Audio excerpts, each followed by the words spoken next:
নমস্কার বন্ধুরা, আজকে আমরা পৌঁছে গেছি দেওঘরের নলক্ষা মন্দিরে।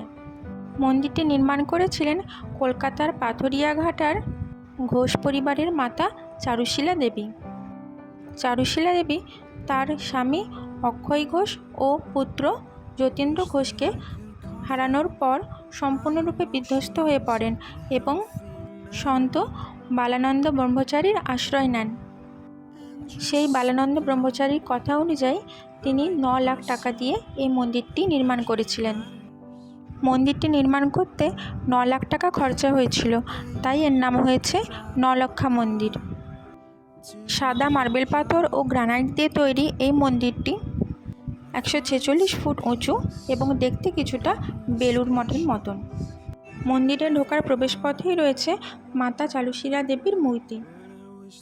মন্দিরের মধ্যে রয়েছে রাধাকৃষ্ণ ও সন্ত বালানন্দ ব্রহ্মচারীর মূর্তি।